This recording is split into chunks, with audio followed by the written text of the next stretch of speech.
Hi, I'm Tim. Welcome to WatchBox, and thanks for logging on. If you're not watching this on the new WatchBox app, you're doing it all wrong. New features available on the Apple App Store or Google Play. You'll see WatchBox Studios content 1 week early, exclusive on the app. Plus, you can read editorial content from our own Jack Foster and your favorite third-party watch journals, magazines, and blogs. Also, shop our inventory, browse 3,000 pre-owned and vintage luxury watches while also storing your collection, including details of condition, box, and papers. Finally, stay in touch with me, my team, and our entire family of WatchBox client advisors around the world.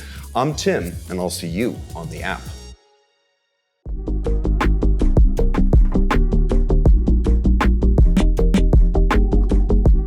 大家好，欢迎来到本周的行情速览。大家可以看到，从这个周开始，我们的节目有了一个小小的改变。我很荣幸邀请到了我们 WatchBox CSO Mike Manjos 来到我们的节目。Mike, please say hi to our friends and collectors in China. Hello to everybody in China. And Mike, you are already famous because there are people asking that, hey, where's Mike? We miss him, and is he back to Philly yet? And I was like, yeah, we'll bring him back. Well, I really appreciate it. I mean, it's great to be back. We started up Market Wrap again every 2 weeks. Yep. It's great to be doing it on a regular basis. And right now, especially with what the market's doing, it's really fascinating times because, a year or 2 years ago, it was easy because everything just went up, up, up. Yep. And it was easy to people to, I know what the market's going to do. Now it's much more interesting. It's much more challenging. But there's also great opportunities. So I love to be back and I love to be talking about the market. Yeah, so just like you said, we've been through a lot up and downs in the market in the past couple of years.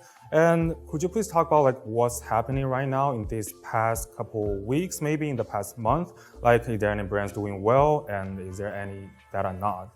Well, there's certainly what I would call a divergence in the market. Rolex is still very strong. I mean, it's always our number one seller, units-wise, and it's just great activity, and it's global. Yes. So every market chases Rolex, every market is in tune with Rolex, and it's the most commoditized product we sell. And then at the other extreme is a brand like FP Journe, which we're very big in, but it's a very small brand. So it's a much narrower market. There are certain markets who really don't understand the brand or trade in it a lot. So there's very different challenges with a brand like that. And then there are obviously the famous brands, Patek, AP, which go in these cycles. And we're seeing a lot of those cycles right now. So I think one of the interest brands you just mentioned is AP. And I believe that we have seen AP picking up a little bit in this past month, in the month of July. But in the Chinese market, it's still dropping. So could you please tell us about something about the reason behind it? What caused the difference between the two markets for AP? Yeah, no, it's a great question. And AP is one of the most interesting brands right now because, again, to understand it, I think we got to go back a little ways. COVID hit, everything kind of exploded. But even in the last 18 months, if we go back, AP was the most active brand we traded. We saw it explode. Yes. Prices were going up almost weekly. And it was really driven from the Asian market. And we see that because we have obviously the office in Hong Kong and Singapore, and we have a lot of friends on the ground in China, and everybody was chasing AP. Yes. And all the dealers really piled into AP, and to the point where almost every week, prices go up, prices go up, prices go up. We'd sell as fast as we had them. And it really, a lot of pieces doubled in a very short period of time. Yeah. And that's unusual for watch business. I mean, the watches typically, will go up a couple points, 5%, a big jump is 10%. We don't see watches typically grow 100%, especially a watch that's not necessarily mass produced, but not super, super rare. Yes. I mean, AP produces a lot of product globally, and certainly a lot of Royal Oak, and this is mostly what we're talking about because that's really where it took off. Yes. And then you fast forward till fourth quarter last year, and you really saw this dropping. And we really saw demand in Asia just stop. Yeah. And I believe it was because of the dealers. So they saw these pieces that they bought at a very high point suddenly be dropping, and just not trading. So the biggest worry in any market is stagnation or have things not trade. Lower prices come back, higher prices come up, But when things stop trading is when everyone gets nervous. Yes. And I think the dealers got very nervous and just said, I won't buy AP. And I think we're still seeing that in China. And for the first 6 months of this year, we still saw that kind of steady decline up until about 2 months ago. And then we started seeing, the 15202s start trading again.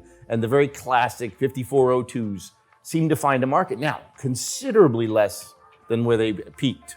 In a lot of cases, back to where they were 2 years ago.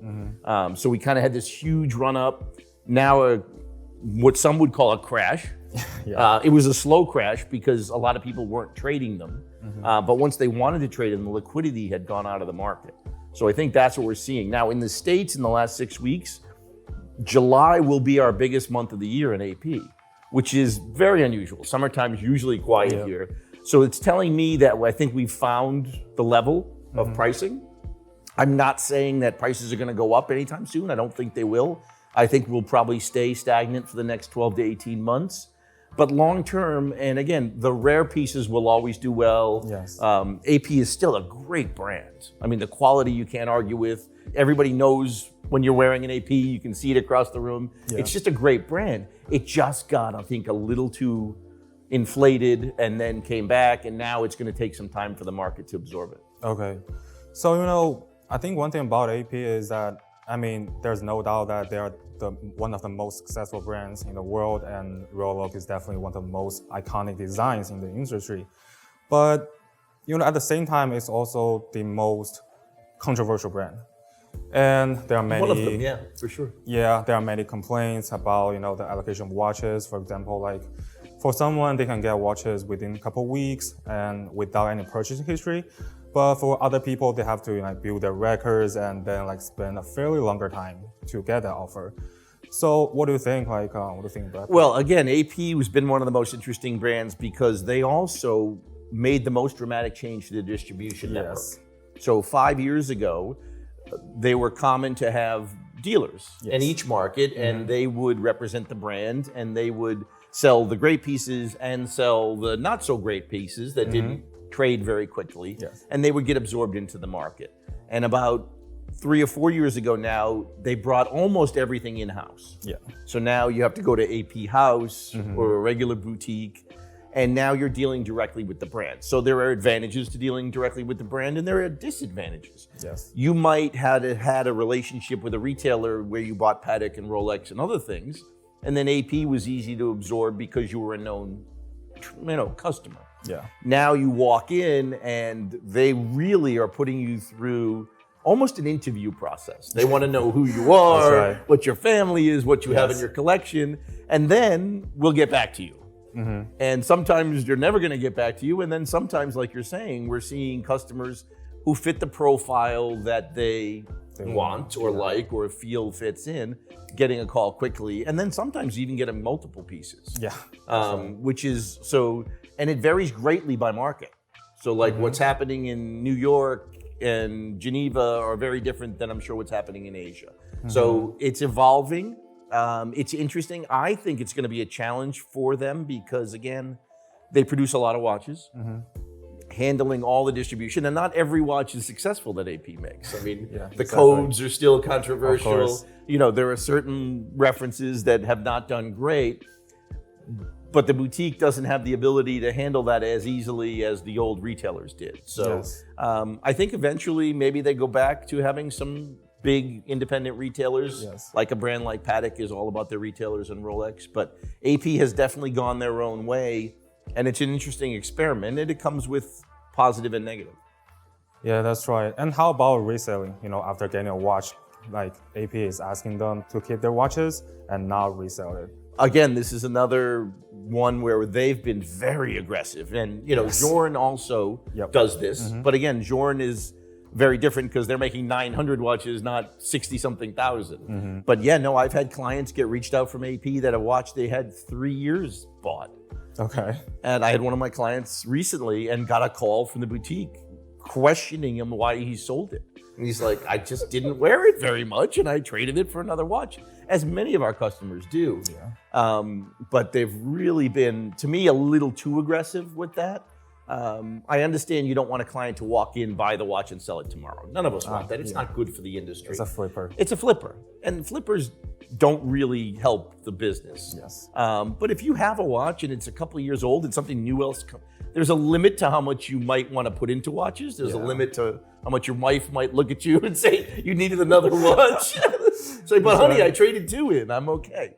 So yeah, no, it's definitely a controversial thing they've been doing, and they've been doing it aggressively. So we'll see how that plays out and how the customer responds, because I know my customer was offended. Yeah. Because he's like, I paid with my money for this piece, and I've had it for 3 years. I should be able to do whatever I want with it. Yeah, I don't want to be controlled by the brand. Correct. Yes. Or be blacklisted or somehow treated like, I did something wrong when maybe my taste just changed over a few years. Yeah, I guess we'll just have to wait and see what happens. But yeah, let's move on to our next brand, Journe. And just like you said, they have done great since the auction season. So Mike, as our CSO of WatchBox, what kind of Journes that you have found out that are popular for our collectors? So the Journes, again, did this meteoric rise, softened up a little bit, and then we saw the very successful auction season. I think by any standards, a lot of pieces traded.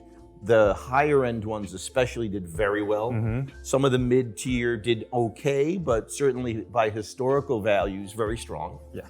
And I think the big thing that I'm finding and most collectors are finding is there's a very big difference between the very early brass movements and then the modern collections that have come out. Yes. But even with that, we're seeing like the new vertical turbs have been exceptionally strong in the secondary market. Yeah, exactly. And it's not an inexpensive watch, but really collectible, really cool piece, very special Journe.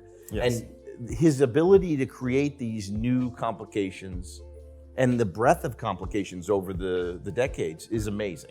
Yeah. But I think there's still opportunity now where a lot of the brass movements have come off their peaks. And there are very few of these pieces. And this is what I think most collectors don't realize is, we get something that's an early brass with a pink dial, and I'll go talk to them and they're like, oh yeah, we made 8 of those.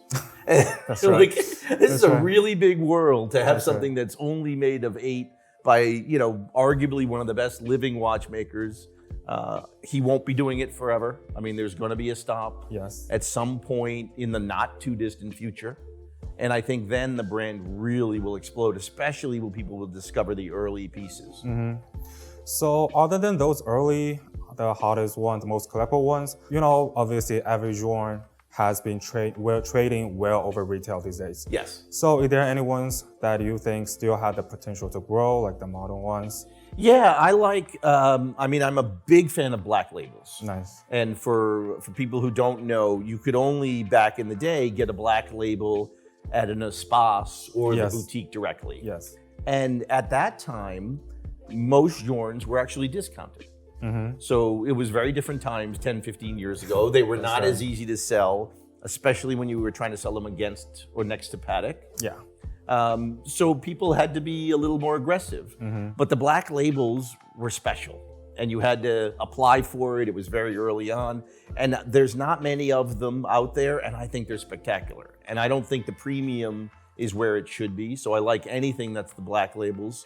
I also like the Havanas and some of those, the Holland and Holland, those special dials, because the design of Journe is very classic, very much like Patek. Yes. And you can wear them all the time, and they're very traditional. But when you get one with a very special dial, I think it just sends it to the moon. Yep. Okay, so let's move on to our last part, which is my most exciting part for me, because I'm a diehard sports fan and basketball, soccer, and I just got my Apple TV subscription done to watch MLS because my Leo Messi just joined Inter Miami. But anyways, being part of the watch industry, I'm just so happy to see there are many serious collectors among that community. And also, I would love to see like more and more names, big names got connected to this industry. Like, MJ, Giannis, they all invested in us WatchBox. And recently, Cristiano Ronaldo just invested in Chrono 24. Yes. So, and we also spotted many great pieces on those athletes' wrists, like tennis player, NBA players. And I also know that you went to the NBA Con. I did go to NBA Con, and it was It was a great opportunity. And, you know, again, just to step back a little bit, athletes, celebrities have always had a fascination with watches, Yes. but seems like in the last 5 years, it's exploded with social media and with their kind of fashion bent, and they're kind of fashion forward people. So we're seeing more and more watch guys wear our athletes. Yeah. So the athletes have really started to set the tone, and certainly no league more so than the NBA. Yeah. These guys are famous, they're big, they're out there all the time. That's right. And now they're wearing watches and flashing watches. So we got invited by the NBA to do a talk at NBA Con. It was the first one in Vegas. And it was fantastic because you're there walking around Vegas, and it's easy to spot these guys because they're giant. And you're like, wait a minute, I'm betting he's a player. And we were lucky enough to speak right after Kareem Abdul-Jabbar. Nice. And Yama, who's the new hot kid, and it was out there. And just being able to talk watches with these guys, meet them, and see where their tastes go. And it's much more sophisticated than you would expect. I mean, again, maybe I was just biased. I was expecting that they'd only want Nautiluses and big diamond Rolexes that people know. But a lot of these guys are wearing Journes and Debutune now. Jordan famously wore Urwerk and Lange. They're really sophisticated collectors, which I think is amazing. And they really take the time and they study and they're asking questions. And it was great to feel that energy because they weren't just doing it because, oh, it's expensive and I want to wear it. They were really diving deeper into it. And I think that's just going to continue because now, these guys have a lot of downtime together and a lot of travel time. And they're sitting on planes talking watches and talking like we do and getting excited about it. So it's a great distraction, I think, for the athletes. Certainly the NBA, but we're seeing it with tennis. We see it with all the great sports guys, much more cognizant of watches than they were 5 years ago. Yeah, I think that's the beauty of collecting watches. Like it really brought your teammates together. That you have a shared passion about it. So I think that's it for this episode, and thank you so much, Mike, for coming. Thank you so much for having me. Let's do this again soon. Yes, I just can't wait. All right, awesome. Thanks so much.